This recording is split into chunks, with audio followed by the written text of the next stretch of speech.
جی سلوات باوا دے بنان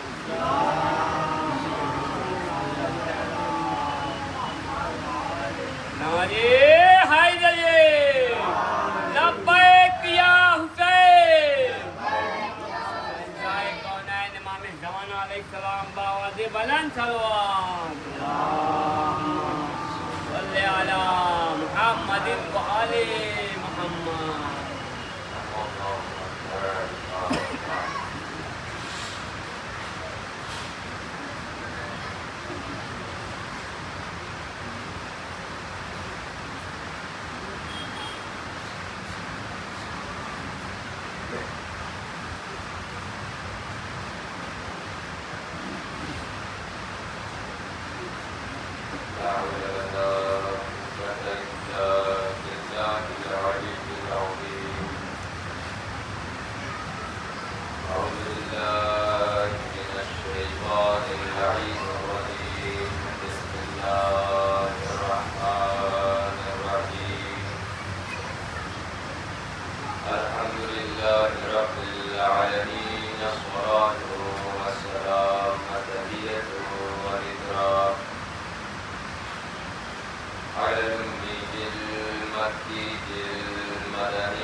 السيد البهي السراج المضيء الكوكب الدري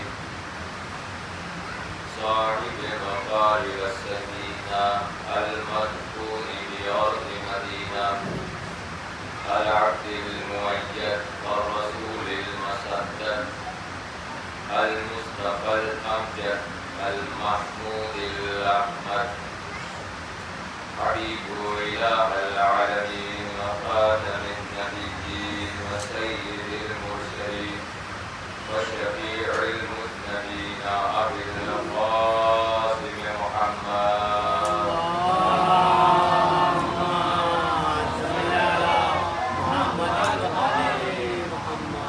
وعلى أهل بيته الطيبين الطاهرين المعصومين المظلومين المنتقمين ولعنة الله على أعدائهم أجمعين أما بعد فقد قال الله تبارك وتعالى في القرآن المجيد بسم الله الرحمن الرحيم يا أيها الذين آمنوا اتقوا الله وابتغوا إليه الوسيلة وجاهدوا في سبيله لعلكم تفلحون سبحان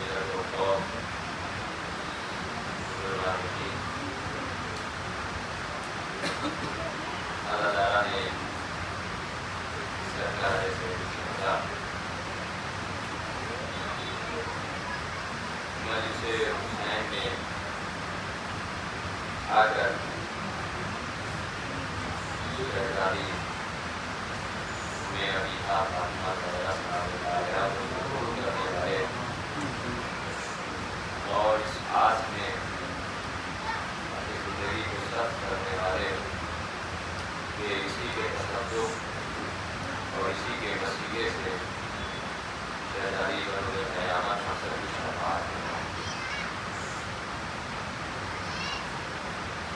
سورہ مائدہ کی آیت نمبر 35 کی تلاوت کر کر حاصل کیا مسلسل اسی صوبے کے دن میں گفتگو جاری اور ساری ہے اور ہم سب سماعت کر رہے ہیں جیسا کہ عرض کیا تھا یہ پورا مضامین سے بھرے ہوئے ہیں اور جگہ جگہ مختلف عناوین کے مبنی یہ سورہ ہمیں ایک موضوع کی طرف رغبت دلا رہا ہے اور ہماری نظروں کو بحث رہا ہے وہ ہے موضوع رسالت۔ اب چونکہ عشرے میں اتنی گنجائش نہیں ہوتی کہ مکمل سورے کی تفصیل بیان کی جائے، اس لیے بہتر طریقہ یہ ہے کہ جب ہم نے اس سورے کا انتخاب کر ہی لیا ہے تو پھر کیوں نہ ان مضامین کو اٹھایا جائے جس پہ توجہ کرنا مسلمان کے بعد کے آئینی۔ اگر اس سے توجہ ہٹی تو پھر دین و شریعت سے دوسری توجہ ہٹ جائے۔ ابھی تک جو موضوع چل رہا تھا وہ سارے بہت اہم موضوعات میں سے چند موضوع تھے، جیسے کہ پہلے وعدے کی بات ہوئی، پھر اس کے بعد شعائر اللہ کی بات ہوئی، پھر اس کے بعد حرام کی بات ہوئی، پھر اس کے بعد آئے مال رعایت کی بات ہوئی، پھر اس کے بعد حلال کا تذکرہ ہوا، پھر اس کے بعد ازدواج کی بات ہوئی، پھر اس کے بعد پہنچی تھی اس دن کے اس حوالے سے اس کے بارے میں کل ایک تفصیلی گفتگو کی ہے۔ کل یہاں پر بات ختم ہوئی تھی استقلال وضو کے سلسلے میں ہم نے تبصرہ کیا تھا۔ آپ کے اگر اذان میں ہوگا معلوم ہوگا کہ ہمارے جو بھی احکام ہیں وہ قرآن سے مطابقت رکھتے ہیں، قرآن نے جیسا کہا ویسا ہم کرتے ہیں۔ اب آئے وضو کے بعد کل جہاں پر بات ختم ہوئی تھی یہی کہ اللہ کی نعمت کو یاد کرو، اس پہ تھوڑی سی گفتگو ہوئی تھی۔ آج جو میں نے کلام کرا دیا ہے وہ آیت نمبر 35۔ اب اس کے بعد یعنی آیت نمبر 7 سے لے کر آپ 35 تک چلے جائیں گے۔ تو رب عالم نے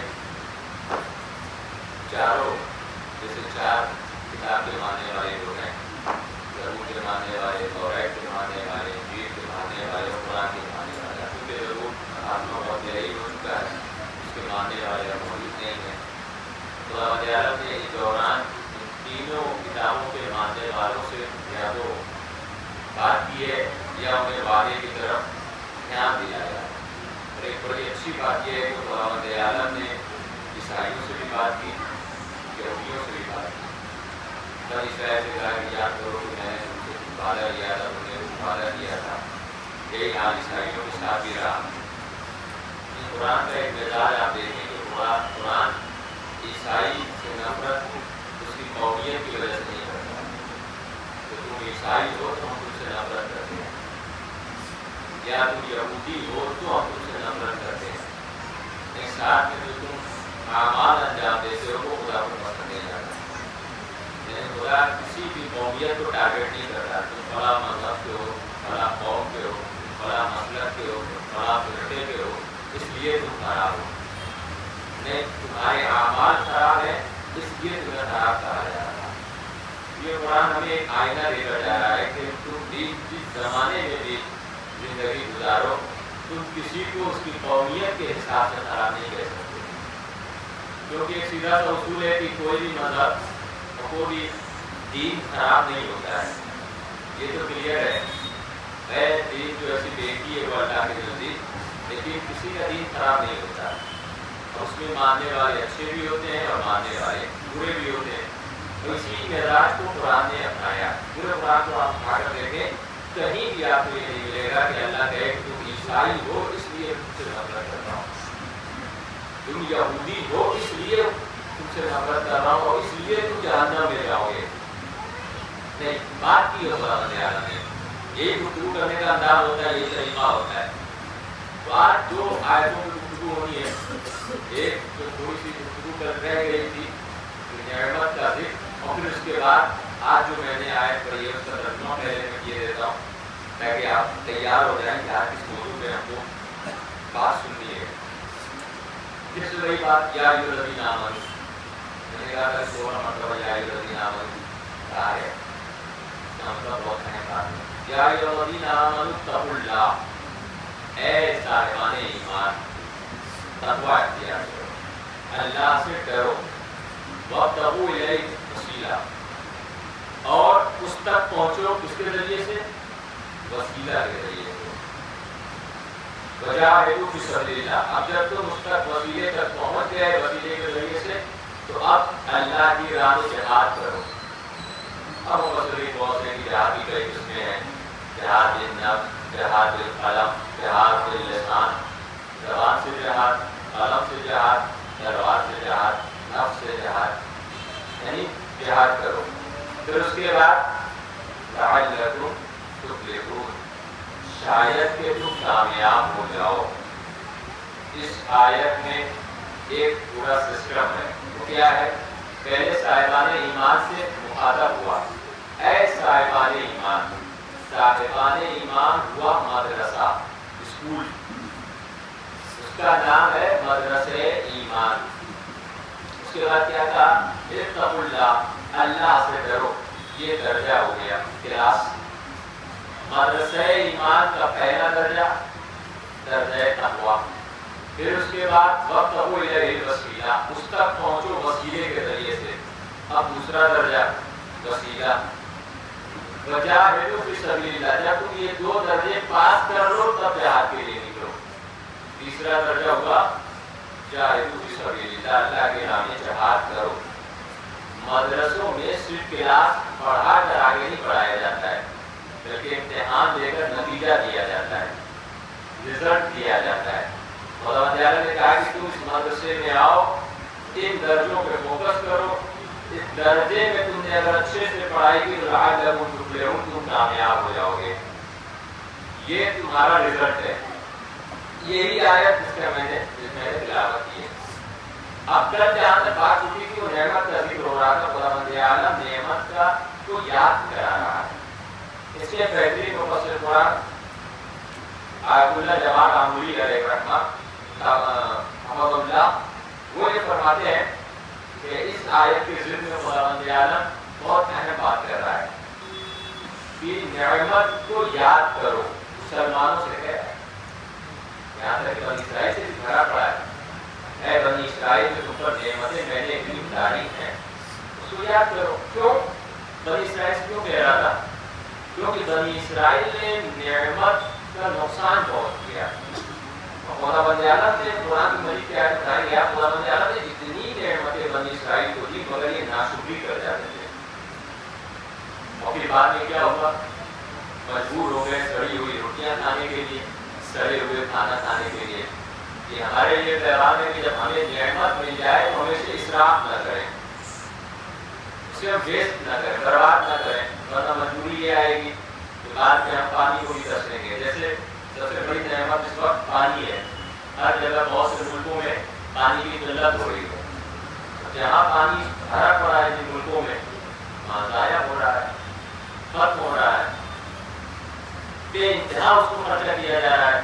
یہ اللہ کی نعمت ہے. تمہارا ضائع کر دو گے ممکن ہے کہ تمہاری کوئی نسل ایسی آئے گی جو اسی پانی کے خون کے لیے ترسے گی. تم جسے معمولی سمجھ کے باہر رہے ہو شاید وہ معمولی نہ ہو. ابھی تمہاری زندگی میں اس کا اثر نہیں پڑ رہا ہے مگر بعد میں اس کا نقصان ہوگا. بنی اسرائیل کے لوگ یہی کیا کرتے تھے. نعمت آئی ہے خوب. بنی اسرائیل کے زمانے میں خداوند عالم نے نئی نئی چیزوں کو زمین سے اگایا ہے. پہلے وہ چیزیں نہیں ہوتی تھی. فرمائش کرتے کہ سبزیاں ہونی چاہیے جسے ہم کھائیں. لوگ ایک سے ایک طرح سبزیاں نکل رہی ہیں، ساری چیزیں مگر کیا کرتے تھے؟ تھوڑا سا کھاتے تھے اسے پھینک دیا کرتے تھے. تھوڑا یاد کرتا تھا کہ نعمتوں کو برباد مت کرو. جو یہاں پر ہم لوگوں کو صاحبان ایمان کو نعمت یاد دلانے کے جو مفسر قرآن نے جو وجوہات بیان کی ہیں اس میں سے کچھ وجوہات آپ کے سامنے رکھوں اور پھر اس کے بعد جو سرکار نے سمجھ ہے اس گفتگو کو آگے بڑھاؤ. کہتے ہیں کہ خدا جب کہتا ہے کہ میری نعمت کو یاد کرو تو اس کا مقصد تین ہوتا ہے. ایک تو یہ کہ نعمت کو یاد کرو، مقصد یہ ہے کہ تم ولی نعمت کو یاد کرو. جب تم نعمت دیکھو، کھانا پانی دیکھو تو صرف کھانے اور پانی کو یاد نہ کرو بلکہ اس کے ذریعے سے رازق کو یاد کرو کہ کس نے یہ نعمت کو بھیجا، کس نے یہ کھانے اور غذا اور طرح طرح کے نعمتوں کو بھیجا. ایک بات تو یہ دوسری بات یہ جب نعمت کی بات ہوتی ہے تو دو طرح کی نعمت ہوتی ہے، نعمت مادی اور نعمت معنوی۔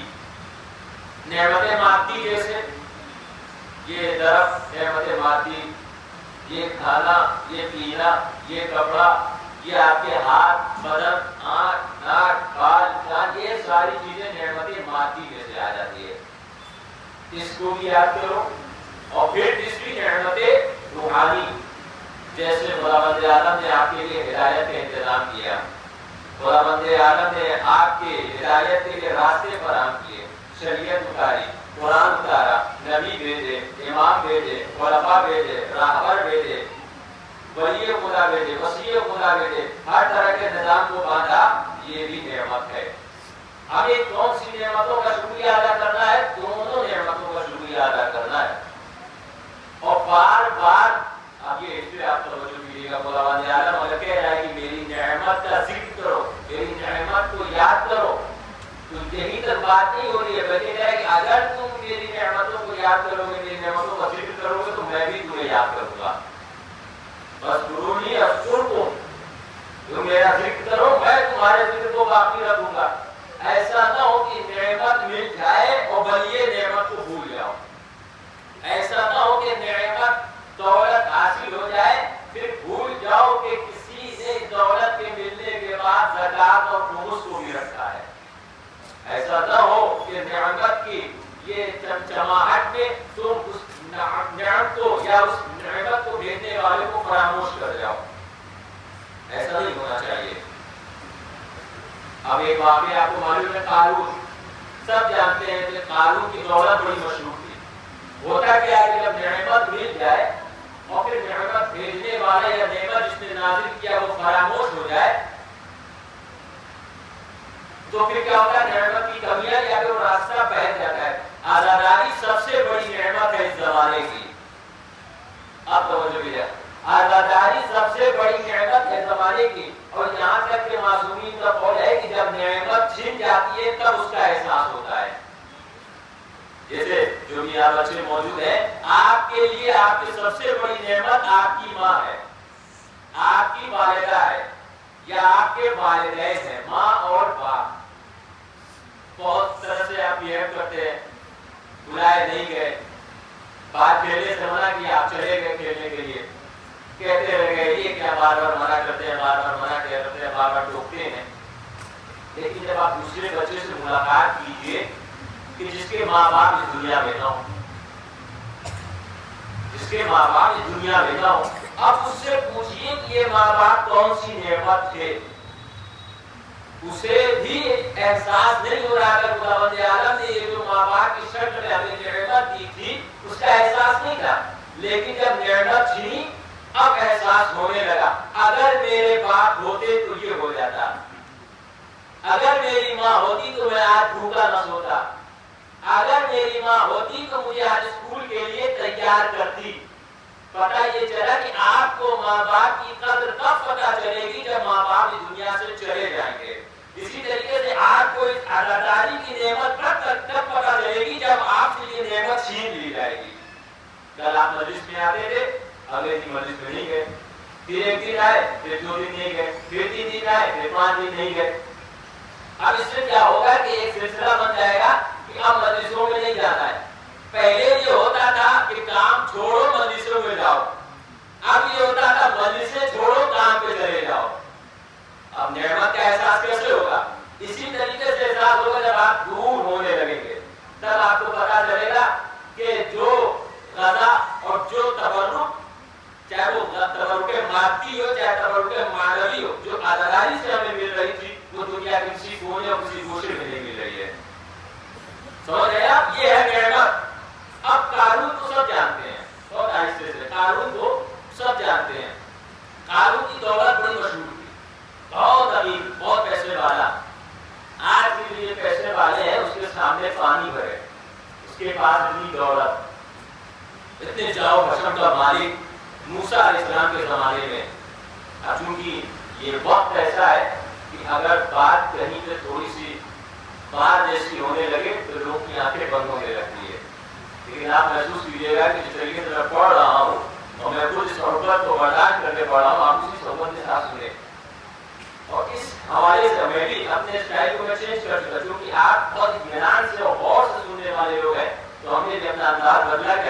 غور سے پڑھنے والے ہیں، بہت آسانی سے اور بہت خاموشی سے، تاکہ آپ تک بات پہنچے. اور یہی معال مجلس ہے، یہی معال مجلس ہے. مجلس کا معنی کہ جب آپ یہاں سے اٹھ کر جائیں تو آپ کو پتا چلے کہ آج مجلس نے ہمارے لیے نئی بات کیا تھی، ہمارے لیے پیغام کیا تھا. یہی معال مجلس ہے اور یہی ہونا بھی چاہیے. اب سنیے گا، قارون دولت مشہور، اس کی دولت یہ دو مثالیں تاریخ میں ہیں.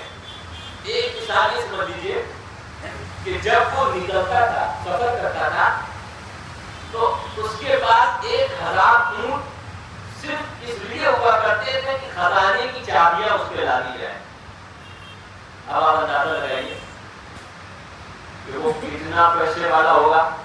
لوگ اگر جائیں آج کے زمانے میں یا پہلے بھی لوگ جائیں، یہ سمجھ میں آتا تھا کہ اس 1000 اونٹ پر خزانے رکھے ہوں، لیکن اس کے صرف 1000 اونٹ میں صرف چابیاں رکھی رہتی تھی خزانے کی.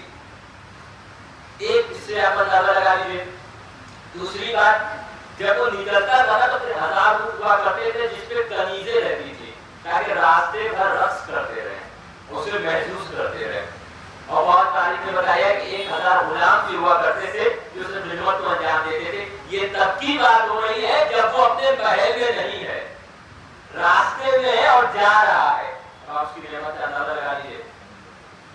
اس کے بعد کی نعمت کو کیا کرتا تھا کہ دسترخوان لگاتا تھا، بنی اسرائیل کے لوگوں کو دعوت دیتا تھا، خوب کھلاتا پلاتا تھا. کھاؤ پیو میرے قصیدے پڑھو، کھاؤ پیو میرے حمایت میں بولو. اب موسیٰ علیہ السلام نے کہا کہ اپنے لوگوں سے کہ جاؤ لوگوں سے زکات کی وصولی کرو.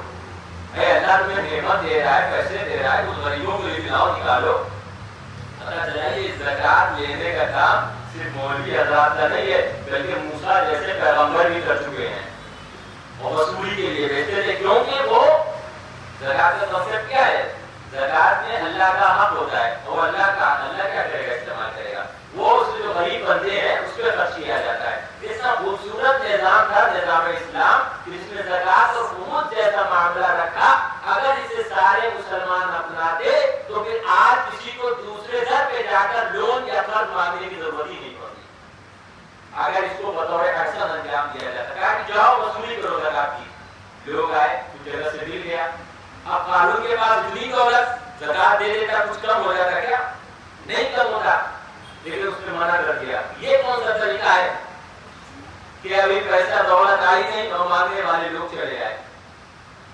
ابھی اس نے جا کر جناب موسیٰ علیہ السلام کو بتایا کہ ایسا ایسا کارنامہ ہوا ہے.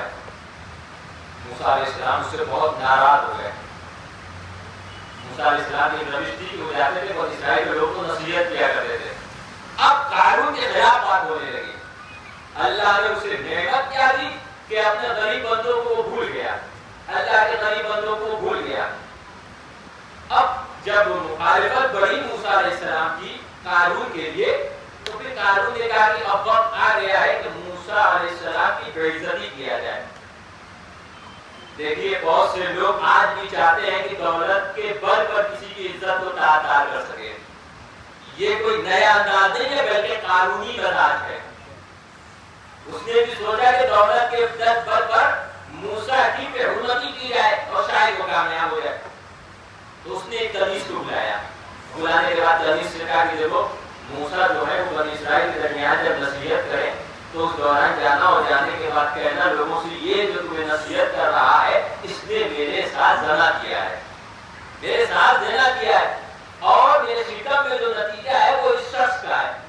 بس اتنا کہہ دے نا. ٹھیک ہے، وہ عورت تیار ہو گئی. فاسد عورت ہے، کنیز ہے، فاسد ہے، بد کردار عورت ہے. معاملہ طے ہو گیا. پیسے بھی اس نے پہلے ہی لے لیا. پہلے پیسہ دے دو، ایسا نہ ہو کہ میں ایک کام کر دوں اور بعد میں تم مکر جاؤ. پیسہ مل گیا اس کو. موسیٰ علیہ السلام ایک جگہ وعظ و نصیحت کر رہے تھے. اس میں قارون بھی موجود تھا اور وہ کنیز بھی موجود تھی. موسیٰ علیہ السلام اتفاقاً زنا کی بات ہی کر رہے تھے، چوری کی بات کر رہے تھے. چوری نہ کرو، زنا نہ کرو، لوگوں کا حق نہ مارو، لوٹو مت، غریبوں کی مدد کرو. اسی دوران قارون اٹھا اور اٹھنے کے بعد کہتا ہے کہ موسیٰ یہاں پر ایک عورت ہے جس کی آپ سے شکایت ہے. کیا شکایت ہے؟ کہا کہ آپ نے ان کے ساتھ زنا کیا ہے.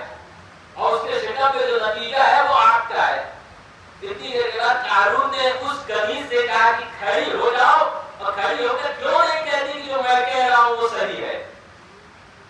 اب متوجہ رہیے گا، دنیا کے لوگ اپنی تدبیریں چلاتے رہے، اللہ اپنی تدبیریں چلاتا ہے۔ مکروا ومکر اللہ، تم بھی اپنی تدبیریں چلاؤ، اللہ بھی اپنی تدبیریں کرتا ہے۔ اب اس نے کہا کہ پہلے سے نہیں تھا، کہا کہ اٹھو، اٹھنے کے بعد بتاؤ کہ تمہارے چکم میں جو نتیجہ ہے وہ موسیٰ کا ہے۔ وہ اٹھی تو نہیں، بس ایک جملہ کہہ کر رہ گئی، کہا کہ میں کیسے اس نبی کے خلاف بات کروں کہ جس کا کردار اتنا اچھا اور میرا کردار اتنا برا، میں کیا منہ دکھاؤں گی؟ اب ایک جملہ سنیے گا میرے عزیزوں، میں کیا منہ دکھاؤں گی اور میری نجات کیسے ممکن ہوگی اگر میں اس نبی کے خلاف کچھ غلط بات کہہ سکوں؟ فاسد عورت تھی مگر نبی کے بد میں آئی تو کردار اچھا ہو گیا۔ فاسد عورت تھی مگر نبی کے بد میں آئی تو کردار اچھا ہو گیا، اور اسے اپنے نجات کی فکر ہونے لگی۔ وہ لاکھ بد کردار تھی مگر بد میں نبی نے اسے سدھار دیا۔ اب مجھے اس عورت پہ تعجب ہے جو بد میں نبی چھوڑیے نبی کے گھر میں موجود تھی۔ ہم نبی کے گھر میں موجود نہیں، پھر بھی نجات کی کوئی ذمہ داری نہیں ہے۔ ایک سلوات پڑھے بولے محمد و آل محمد۔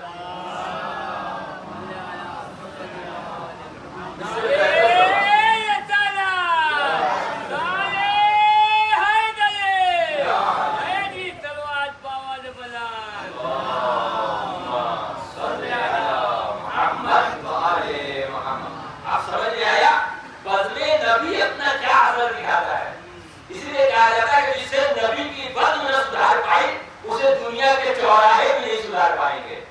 بیٹھتے تھے نبی کے بس میں، وہاں جب اصلاح نہیں ہو پائی باہر نکلے، اس لیے کہا جاتا ہے کہ جو خیمہ حسینی میں ایک بار آ گیا پھر وہ واپس نہیں گیا، کیونکہ جسے خیمہ حسینی سے تبرک نہیں ملا اسے دنیا کے خیمے سے تبرک نہیں مل سکتا۔ اب یہی بات یہاں پہ بھی لاگو ہوتی ہے، جس نے اپنی اصلاح آزاداری کے ذریعے سے نہیں کی وہ کہیں بھی اس کی اصلاح نہیں ہو سکتی۔ اگر یہاں سے اصلاح نہیں ہو رہی ہے تو کہیں سے بھی اصلاح نہیں ہو سکتی۔ وہی کہا کہ نعمت کو یاد رکھو۔ اب میں آپ سے پوچھوں، قارون بھی موجود ہے اور وہ خاتون بھی موجود ہے۔ اب میں آپ کے سامنے دو چیزیں رکھوں، اس کے بعد دولت جیسی نعمت، اس کے پاس کردار جیسی نعمت آ گئی۔ اب بتائیے جیتا کون؟ آپ بھی کہیں گے کہ دولت کی نعمت پر کردار کی نعمت بھاری پڑ گئی، اسی لیے وہ خاتون جو ہے وہ نجات پا گئی۔ تو طرح طرح کی نعمت کو یاد کرنے کے لیے کہا گیا ہے، اذکروا نعمت اللہ، نعمت کو یاد رکھو، اور ایک الرٹ دیا گیا ہے، ریمائنڈر کہ نعمت اگر آ جائے تو بھولنا مت خداوند عالم کو۔ اب گفتگو آج کی آیت یہ ہے سورہ مائدہ، اس کے بعد کیا ہوا، تاکہ میں آیت نمبر 35 پڑھا میں نے آج۔ اب اس کے بعد کیا ہوا، میں نے عرض کیا تھا کہ وعدہ لینا شروع کیا، بنی اسرائیل کے بارے میں بتایا، عیسائیوں کے بارے میں گفتگو ہوئی، میثاق دیا، مومنوں کو بہت سی چیزیں یاد کیا، بتایا کہ نور ہے، کتاب مبین نازل ہوا ہے، وہ ساری چیزیں۔ اب آئیے آیت نمبر 35 پہ، یا ایھا الذین آمنوا اتقوا اللہ، پھر سے وہی بات، سب سے پہلے ایمان، صاحبان ایمان، پھر تقوی اختیار کرو، اللہ سے ڈرو، وقتوں میں وسیلہ اس تک پہنچنے کے لیے وسیلہ اختیار کرو۔ خداوند عالم یہ نہیں کہا کہ وسیلہ بناؤ، اس تک پہنچنے کے لیے وسیلہ ڈھونڈو۔ ہر چیز کا اپنا ایک وسیلہ ہوتا ہے، وسیلہ مادی اور وسیلہ معنوی، کئی چیزیں۔ اگر آپ کو ناسک جانا ہو تو ناسک کا وسیلہ کیا ہوگا؟ گاڑیاں ہوں گی، کار ہوں گے، آٹو رکشا ہوگا جو آپ کو ناسک تک پہنچائے۔ اسی طریقے سے یعنی یہ سمجھ میں آئی بات ہے کہ جیسا چیز ہوگا یعنی تک آپ کو پہنچنا ہے اسی حساب سے آپ کو وسیلہ چاہیے ہوگا۔ اگر آپ کو کسی مکان تک پہنچنا ہے تو مکان کے حساب سے وسیلہ چاہیے۔ اب کعبے تک جانا ہے مختلف طریقے کے وسیلے ہیں، پہلے ٹکٹ لینا پڑے گا آپ کو، پھر ہوائی جہاز پہ چڑھنا پڑے گا، پھر پائلٹ اسے اٹھائے گا، پھر آپ وہاں پہنچیں گے، نہ جانے کس ہوٹل میں رہیں گے، پھر دھیرے سے آپ جا کے کعبے کے نزدیک پہنچیں گے۔ ہر چیز کا ایک وسیلہ ہوتا ہے۔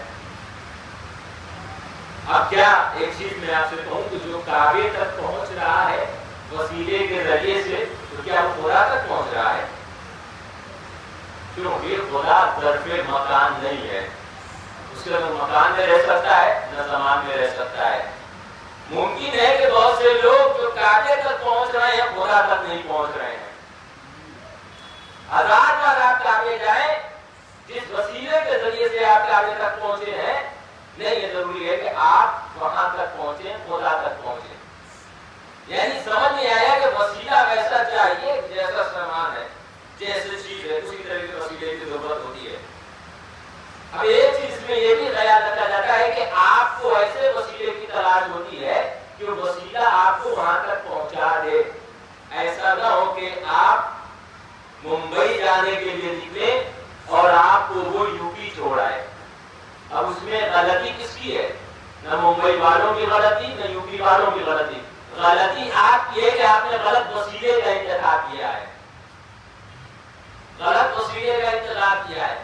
اس میں یہی ہو رہا ہے کہ یہاں پہ وسیلہ اللہ تک پہنچنے کے لیے وسیلہ کیوں اختیار کر رہا ہے؟ اس لیے نہیں کہ آپ اللہ کو ایک مجسم چیز سمجھے نعوذ باللہ کہ اس تک پہنچے، نہیں بلکہ کہا گیا ہے کہ رضائے پروردگار کے لیے، پروردگار کی رضائے حاصل کرنے کے لیے آپ کو وسیلے کا انتخاب کرنا پڑے گا. بغیر وسیلے کے آپ اس تک نہیں پہنچ پائیں گے. اچھا خطاب کس سے ہو رہا ہے؟ ایمان لانے والوں سے. اور پھر کہا ہے کہ تقوی اختیار کرو، اور پھر سبیل یعنی وسیلے کا انتخاب کرو شاید کہ تم کامیاب ہو جاؤ. ایک بات میں کہوں آپ سے، اگر یہاں پر صرف ایمان لانا کافی ہوتا نا تو خداوند عالم تقوی کی بات نہیں کرتا. جہاں پہ کافروں سے خطاب کیا ہے کہ تمہارے لیے عذاب ہے، یہ نہیں کہا کہ تم کافر ہو اور تم نے اگر عمل سیئات انجام دیا، برا کام کیا، تب تمہارے لیے عذاب ہے. نہیں، تم کافر ہو بس اسی کے لیے تمہیں عذاب دیا جائے گا. مگر ایمان کے لیے بات نہیں ہے. ایمان کے لیے شرط لگایا ہے کہ اگر تم صاحبان ایمان ہو، الا الذین آمنوا وعملوا الصالحات، ایمان لے آئے اور نیک کام انجام دیا. یہاں بھی ایمان لے کر آؤ اور تقوی الہی اختیار کرو، تب کامیاب ہو گے، ورنہ ایسے کامیابی نہیں ملے گی. قرآن میں بہت سے الفاظ ہیں کہ ایمان لانے پر صرف کسی کو ریوارڈ نہیں دیا گیا ہے، اگر نہیں دیا گیا، لاکھ مسلمان بنتے پھرے، اگر اعمال صالح انجام نہیں دیا ہے، نیک عمل انجام دیا ہے، تو ان کا ایمان اسے فائدہ نہیں دے گا. یہ بات کلیئر کٹ ہو گئی، اسے اس کا ایمان فائدہ نہیں دے گا. قرآن مجید کی بہت سی آیتیں ہیں جس میں ایمان لاؤ نیک کام انجام دو.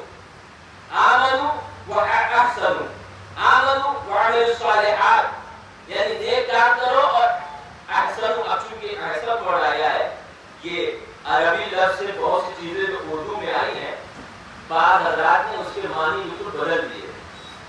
جیسے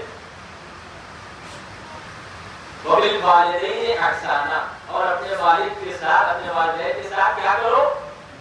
احسان کرو. یہ ہم ترجمہ کرتے ہیں، جبکہ عربی میں اس کے معنی کچھ اور ہے. احسان کہتے ہیں کس کو؟ احسان اسے کہتے ہیں کہ بلا مستحق آپ کسی کے ساتھ کوئی کام انجام دیں، بارے منت کو کہتے ہیں. جیسے میں مثال دوں، آپ نے کسی کو قرض دیا اور اس نے قرض لینے کے بعد آپ کو قرض واپس لوٹا دیا وقت پر، تو آپ نے کیا کہا کہ آپ مجھے بہت ضرورت تھی، آپ کا احسان کہ آپ نے مجھے دے دیا، قرض لوٹا دیا. ارے صاحب یہ آپ کا فریضہ تھا، یہ آپ کا واجب تھا. وہ کیا کہے گا؟ احسان کیسا؟ میں نے آپ سے قرض دیا ہے.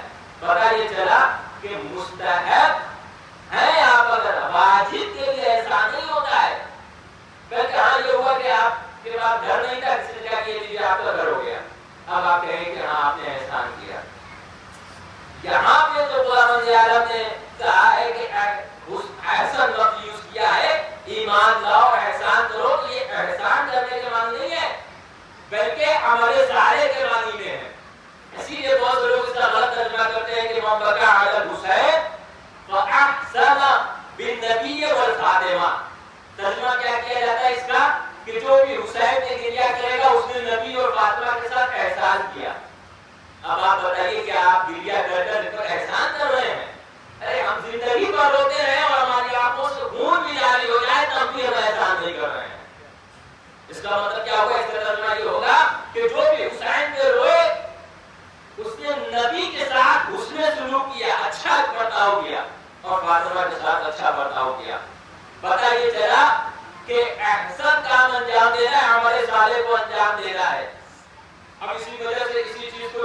ایمان ہے اور یہ اعمال ہے.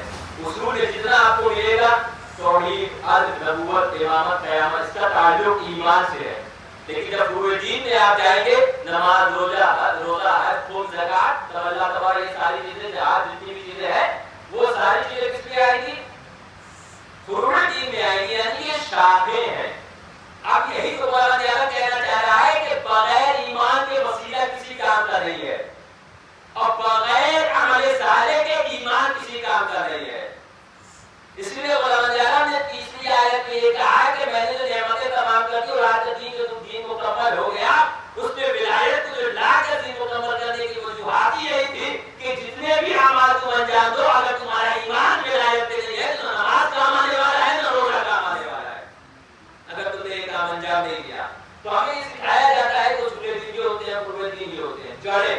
اچھا، کیا بہترین تعبیر پیش کی ہے. اپنے بزرگوں کی سوچ کا بھی سلام کیا دیجیے کہ کس حساب سے یہ سوچ رہے تو ہمارے ذہن کو جوڑنے کی کوشش کیا ہے. یہاں پہ جڑوں کو کہا ہے اور یہاں پہ شاخوں کو رکھا ہے. جب شاخیں مرجھانے لگے تو شاخوں کو پانی میں نہیں بھگانا چاہیے، بلکہ جڑوں میں پانی دینے کی ضرورت ہے. آپ اگر مان لیجیے کوئی نماز نہیں پڑھتا ہے، روزہ نہیں رکھتا، حج نہیں رکھتا، یہ نہیں کہ اب وہ نماز پڑھنے لگے تو کام ہو جائے گا. وہ پہلے غور کرے کہ ہمیں کون سا ایسا گناہ انجام دے دیا ہے کہ ہمارے ایمان سوکھا ہو گیا ہے، تو ہمارے ایمان کو پانی دینے کی ضرورت ہے. اگر جڑ صحیح و سلامت ہے تو شاخیں پھلیں گی، پھولیں گی. اگر جڑ پر مردہ ہے، مرجھایا ہوا ہے، تو پھر شاخیں بھی مرجھا جائیں گی. اگر شاخیں مرجھا رہی ہیں تو توجہ کرنے کی ضرورت ہے کہ جڑ میں کوئی کمیاں ہیں. اگر شاخیں کھلی ہوئی ہیں تو پھر اس کے ایمان کو سلام کیجیے. اچھا، بات یہ بھی ہوتا ہے کہ بہت سی شاخیں ایسی ہوتی ہیں کہ جو نمائش کے کام آتی ہیں.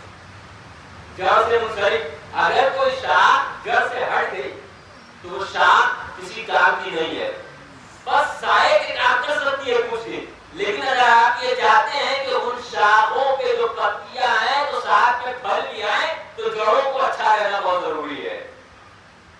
جڑوں کا بہت ہی اچھا رہنا ضروری ہے. اس لیے جڑ بھی اچھی ہو اور شاخ بھی اچھی ہو، اور تبھی پھل آئے گا جب جڑ اچھی رہے گی. یہی وجہ ہے کہ ہم نے جو وسیلے کے جو ہم قائل ہیں وہ اسی بنا پر قائل ہیں کہ پتیاں جو ہیں وہ یہ چاہیں کہ ہم شاخوں سے ہٹ کر سیدھا جڑ سے فائدہ حاصل کریں تو وہ پتیاں پیروں کے نیچے آ جاتی ہے. سمجھ گئے؟ وہ پتیاں پیروں کے نیچے آ جاتی ہیں. اب جیسے ہی ہوا چلی تو کوئی پتی ادھر گئی، کوئی پتی ادھر گئی. پتہ یہ چلا کہ وسیلے کے قائل یہاں پر پتی بھی ہے، شاخوں سے ٹوٹی تو پتی بکھرنا شروع ہو گئی. یہی تو مسلمانوں کو سمجھانے کی کوشش خداوند عالم کہہ رہا ہے. تم خدا تک پہنچنے کے لیے ڈائریکٹ راستہ انتخاب نہ کرو، پہلے چوکڑا معصوم کے در سے ہو کر جاؤ، پھر خداوند عالم تک پہنچو گے. ورنہ زمانے کی گردش تمہیں کبھی ادھر بھٹکائے گی، کبھی ادھر بھٹکائے گی. اس بات پر محمد و آل محمد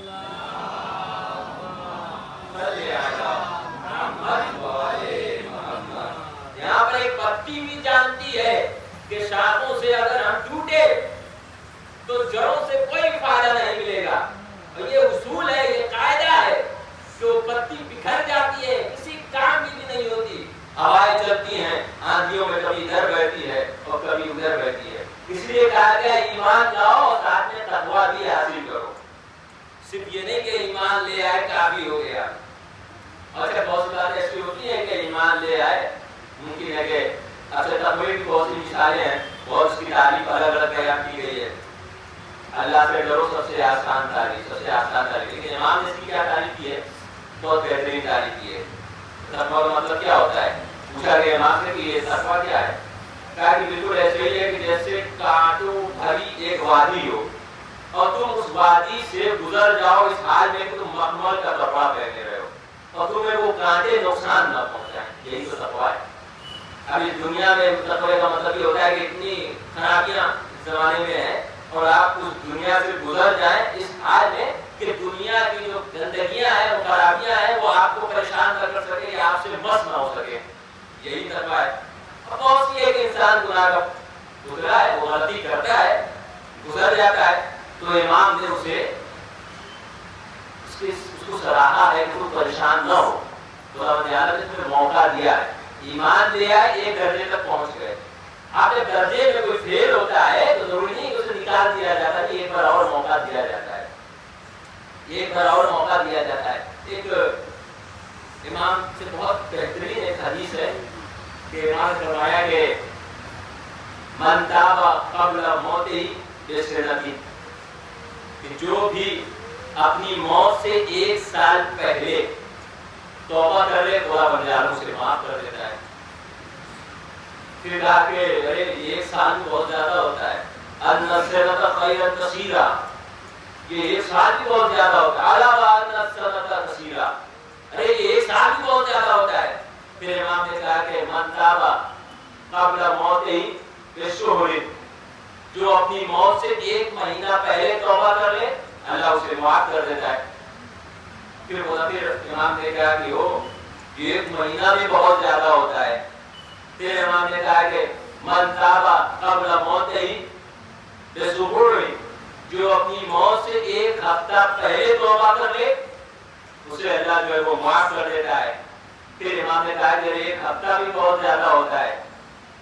پھر امام نے کہا کہ من تاب قبل موتہ بیوم, جو بھی اپنی موت سے 1 دن پہلے توبہ کر لے خدا تعالیٰ اسے معاف کر دیتا ہے. پھر امام روپے کہا کہ 1 دن بھی بہت زیادہ ہوتا ہے.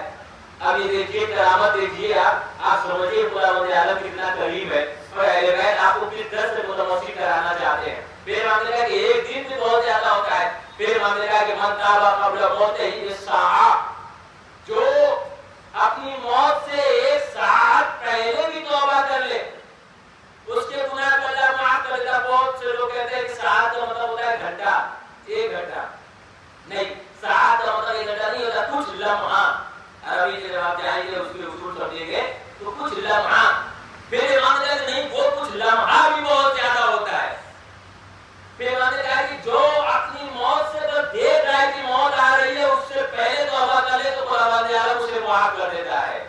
اچھا یہ ساری چیزیں جو بیان ہو رہی ہے مگر خدا نے یہ نہیں بتایا کہ موت کب آتی ہے, یہ نہیں بتایا کہ کب موت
حاصل ہو تو فاطمہ کو راضی کرنا پڑے گا، بغیر اس وسیلے کے کوئی گزر نہیں سکتا۔ اور یہ نبی نے تو پہلے ہی فرصت میں چھوڑ دیا، کوئی فورس نہیں کسی بھی مسلمان پہ، جسے چاہے وسیلہ بنا لے، جب بعد میں نتیجہ ملے گا تب کہے گا کہ ہاں ہمیں فلاں تو وسیلہ نہ بناتا، علی کو وسیلہ بناتا تو صحیح ٹریک پہ ہوتا، صحیح جگہ پہ ہوتا۔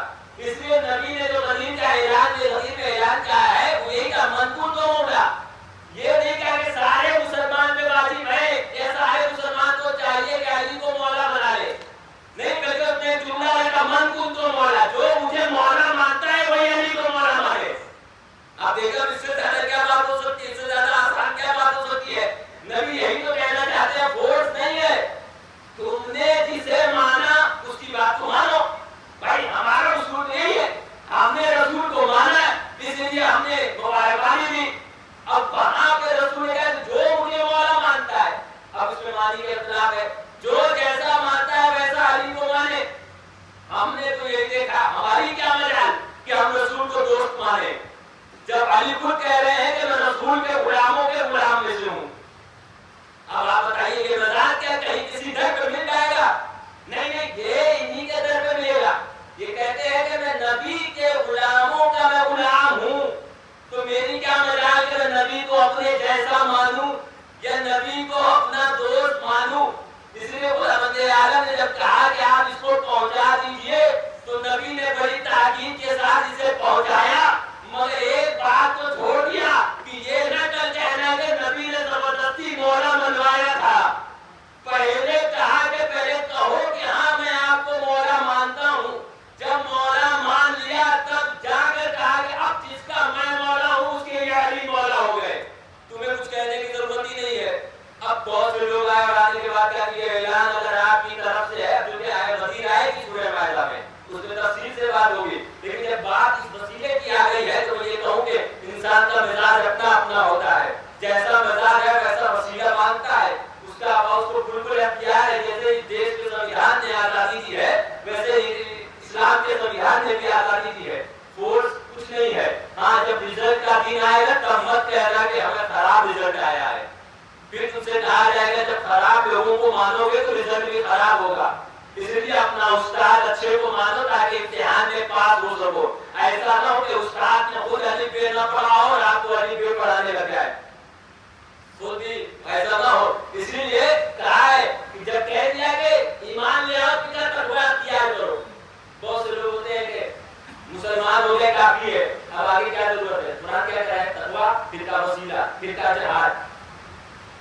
ایمان حاصل کر لیے تو تمہیں چھٹی نہیں ملے گی، تم یہ سوچو کہ تم چھوٹ گئے، ہو گیا تمہارا کام۔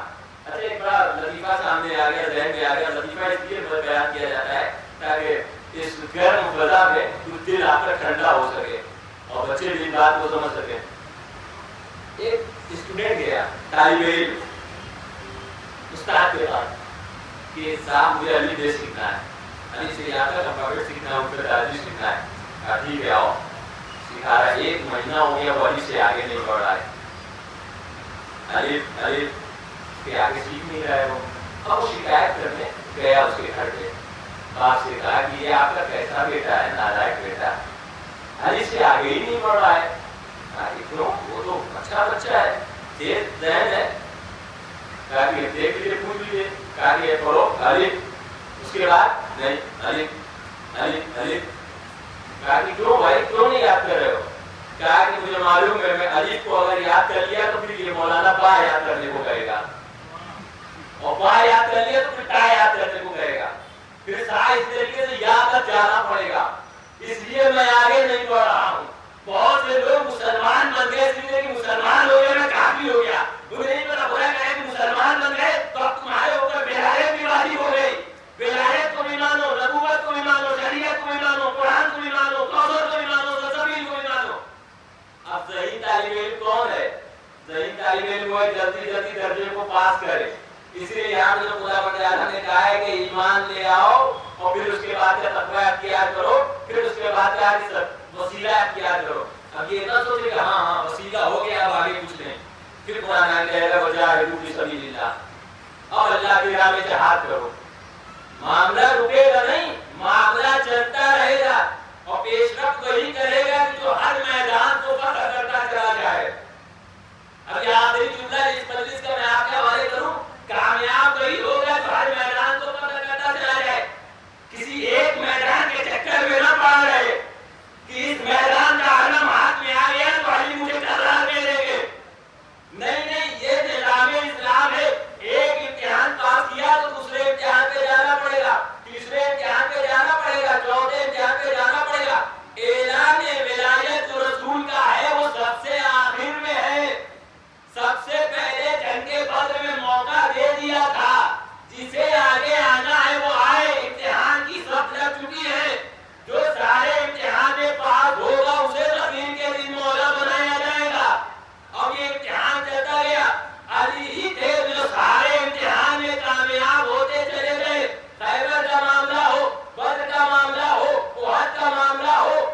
دیکھیں تو کہیں گے آپ کامیاب ہیں، پھر یہیں پر بات نہیں رکی.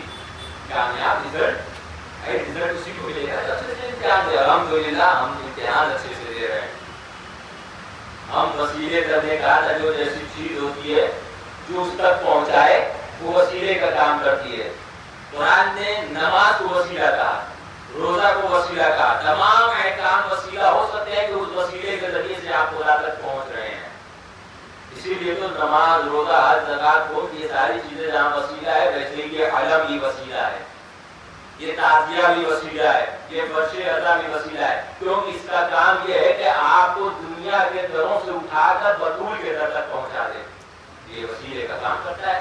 اسی وسیلے کو ہم لوگ لے کر آگے بڑھتے ہیں. اور الحمدللہ میں شروع میں کہہ دیا کہ نعمت ہے یہ. اس وسیلے سے اگر ہمارا دامن ہٹا، جیسے پتا اگر شاخ سے دور ہوا تو وہ کوڑے میں یا جلانے کے کام آ جاتا ہے. اور جتنے لوگ بھی وسیلوں سے دور ہیں وہ ایک نہ ایک دن جو ہے وہ دوزخ کی آگ میں جلیں گے. سیدھی سی بات ہے. یہ دنیا کا اصول ہے، دنیا اس چیز کو مان رہی ہے کہ کسی تک پہنچنا ہے، کسی کو خوش کرنا ہے تو وسیلہ اپنانا پڑے گا.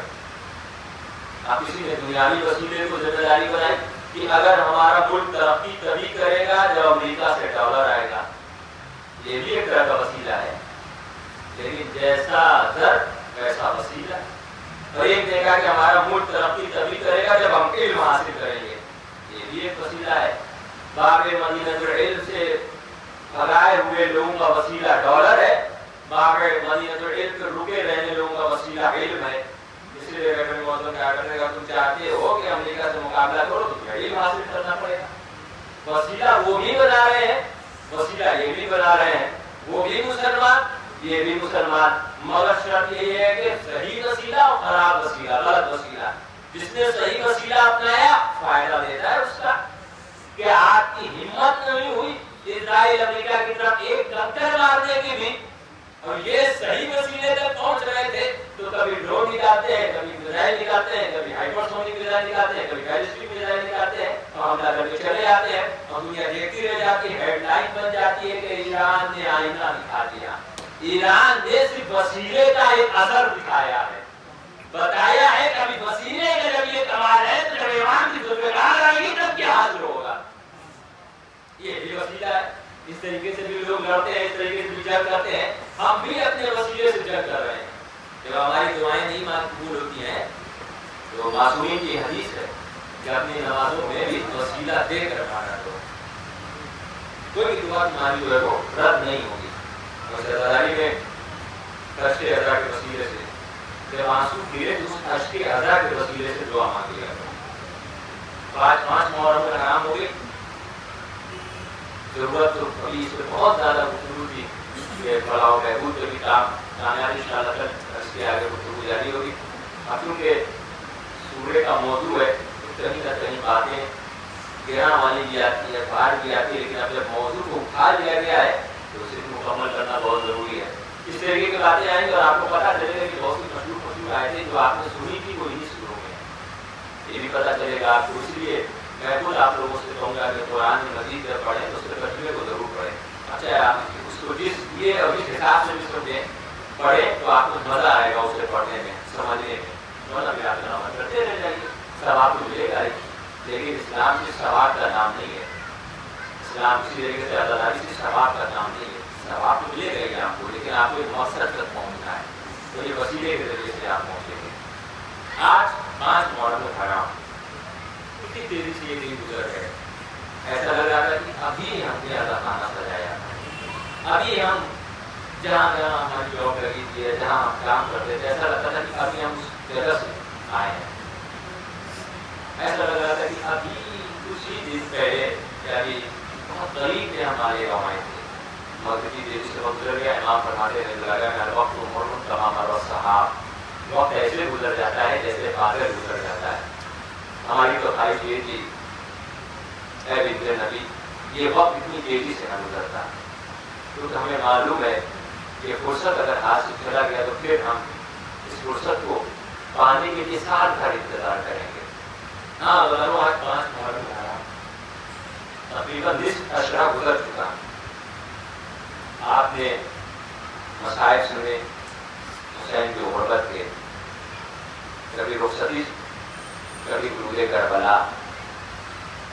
کہیں آپ نے حبیب کے مسائل، کہیں آپ نے گرد قلبی کے مسائل. نظروں اب دن آ گیا ہے آج سے کہ آپ حسین کے مردن اور حسین کے گھرانے کے داستان سننے لگ جائیں. آج 5 محرم الحرام ہے. ہندوستان میں اکثر مقامات پہ آج اون و محمد کو یاد کیا جاتا ہے. اون و محمد بڑی داستان ہے ہزاروں. بہت سے ذاکرین اور علماء ایسے گزرے ہیں جو اون و محمد کے مسائل کو بہت ہی شدت کے ساتھ پڑھا کرتے ہیں، کیونکہ مسائل کا ایک سمندر سمٹا ہوا ہے اس اون و محمد کے وجود میں. جو قصیب بچے ہیں نا، ایک کا نام اون اور ایک کا نام محمد. جب شہزادی زینب سلام اللہ علیہا کا نام فہرست میں لکھ دیا گیا، حسین علیہ السلام نے کہا کہ بہن زینب آپ شوہر دار ہیں، جب تک شوہر اجازت نہیں دیں گے حسین آپ کو نہیں لے کے جا سکتا. کتنا بڑا مقصد چکا ہے کہ آخری وقت میں امام ہو کے بھی بتا رہا ہے کہ زوجہ کا اگر شوہر زندہ ہے تو بغیر شوہر کی اجازت کے امام بھی اسے اپنے ساتھ باہر نہیں لے کے جا سکتا. وہ بھی زوجہ کیسے بغیر شوہر کی اجازت کے اپنے گھر سے باہر نکل جائے گی؟ یہ کسی اور خاندان کا اصول ہو سکتا ہے مگر زینبی خاندان کا یہ اصول نہیں ہے. کہا کہ میں امام ہوں تو کیا ہوا، مگر تم شوہر دار ہو، پہلے شوہر کی اجازت چاہیے. آتی ہیں جناب عبداللہ کے پاس اور آنے کے بعد جناب عبداللہ بستر پر استراحت فرما رہے تھے، آنکھیں بند تھیں. جناب زینب سلام اللہ علیہا سرہانے جا کر رونے لگی، آنکھیں بند ہیں. لیکن جیسے ہی زینب سلام اللہ علیہا کی آنکھوں سے آنسو کا ایک قطرہ عبداللہ کے رخسار پہ گرا، عبداللہ نے فوراً آنکھیں کھول دی اور کہنے لگی کہ زینب کیا عبداللہ سے کوئی خطا ہو گئی ہے جو تم گریہ کر رہی ہو؟ جناب زینب سلام اللہ علیہ نے کہا کہ والی و وارث، میرا بھائی کربلا میں جا رہا ہے، کیا تم نے کبھی دیکھا ہے کہ میں اپنے بھائی کے بغیر رہ سکتی ہوں؟ کہیں بھی میں زندہ رہ سکتی ہوں؟ تو جناب عبداللہ نے ایک ہی جملہ کہا کہ زینب تم اپنے بھائی کے بغیر ایک پل بھی نہیں رہ سکتی ہو. جناب زینب سلام اللہ علیہ کو اجازت ملی، خوشی خوشی وہاں سے آگے نکلے.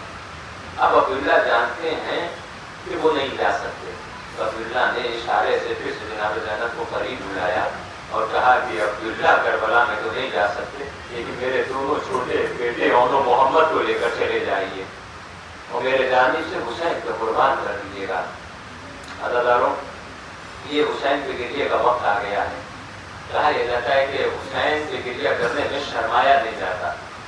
جو جس کیفیت میں گریہ کر سکتا ہے وہ حسین پہ گریہ کر لے، کیونکہ جب 10ویں محرم کی تاریخ آئے گی تو آپ ہی کہیں گے کہ ہم سے حق ادا نہ ہوا. اور حقیقت یہی ہے کہ حسین پہ گریہ کا حق ادا نہیں ہوتا، مگر دل میں بوجھ جیسا محسوس کرے گا اگر آپ 11 محرم کو یہ سوچے تو یہ بیٹھ کر سوچے کہ ہم نے اس طریقے سے گریہ نہیں کیا ہے جس طریقے سے شہزادی گریہ کرنا چاہتی ہے، جس طریقے سے رومال لے کر آگے آتی ہیں، آؤ اشکی ہزار دو تاکہ حسین کے مرم کے لیے کام ہے. ہزاروں آپ جناب زینب سلام اللہ علیہ کے دونوں بیٹوں پہ گریہ کرنے کے لیے آمادہ ہیں. اون و محمد، جناب زینب سلام اللہ علیہ اون و محمد کو لے کر کربلا کے میدان میں آ گئے.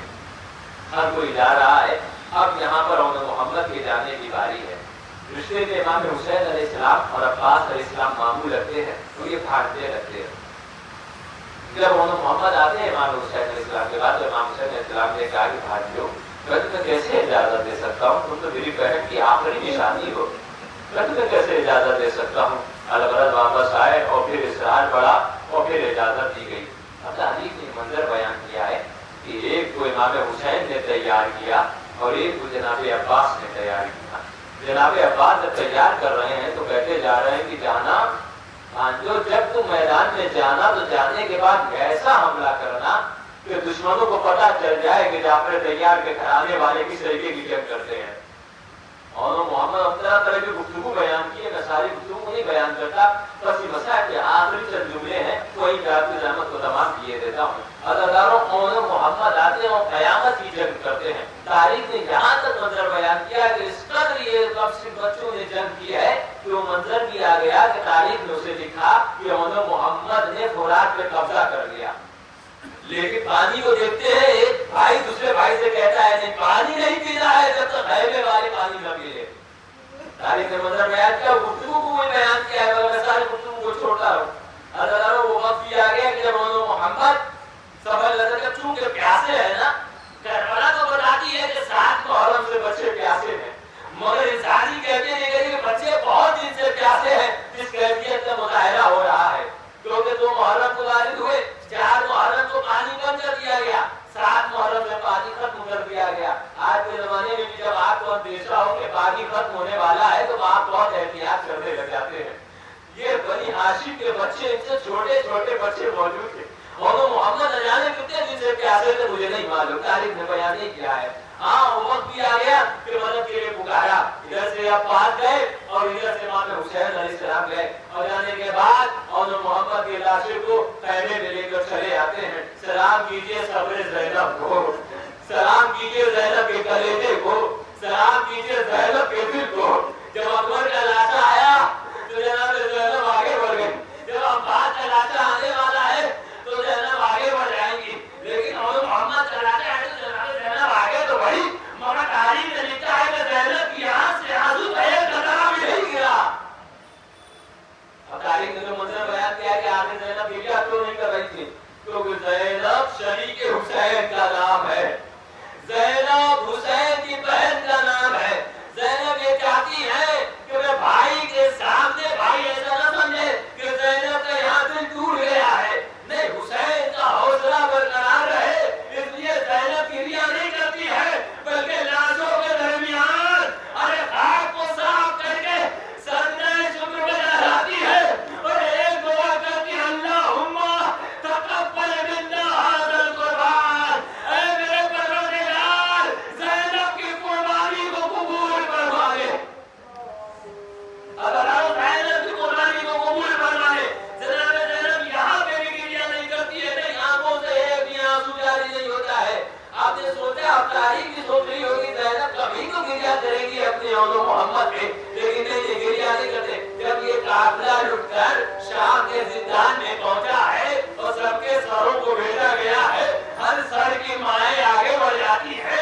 اکبر کا سر ہے لہرا آگے بڑھ گئی قاسم کا سر ہے فروا آگے بڑھ گئی. اب جب 2 چھوٹے چھوٹے ننھے ننھے سر آگے بڑھے گئے کوئی بیوی آگے نہیں بڑھتی ہے. ایک مرتبہ سر بھیجنے والا یہ سر لے کر آیا تھا دربان وہ کہتا ہے کیا دونوں بیٹے کی ماں اس دنیا سے چلی گئی ہے. زینب آگے بڑھی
الحكيم وعونا ومحمدا وسيعلم الذين ظلموا أي منقلب ينقلبون ربنا تقبل منا إنك أنت السميع العليم اے اللہ تمہارے محمد کا واسطہ ہماری اس عبادت کو قبول فرما جو پریشان کی پریشانی کو دور فرما جہاں جہاں بھی انسان کی جان اور عزت کی حفاظت فرما ڈرائیور مولا سے مصطفیٰ آمین کی حفاظت فرما اے اللہ علماء سے سستانی کی حفاظت فرما علماء اکرام اہل اکرام کا سایہ ہمارے سروں پہ قائم و قائم کر رات غزہ فلسطین کے مظلومین کی مدد فرما لبنان کے مومنین کی مدد فرما شام کے مومنین کی مدد فرما ایران کو کامیابی عطا فرما ہر حالت وقیر ارشان و تعبیر فرما ہر حالت اس طرح ہمارے ضرور تعزیل فرما اور ہمارے شمار کے ناظر و مددگار معاف کر لے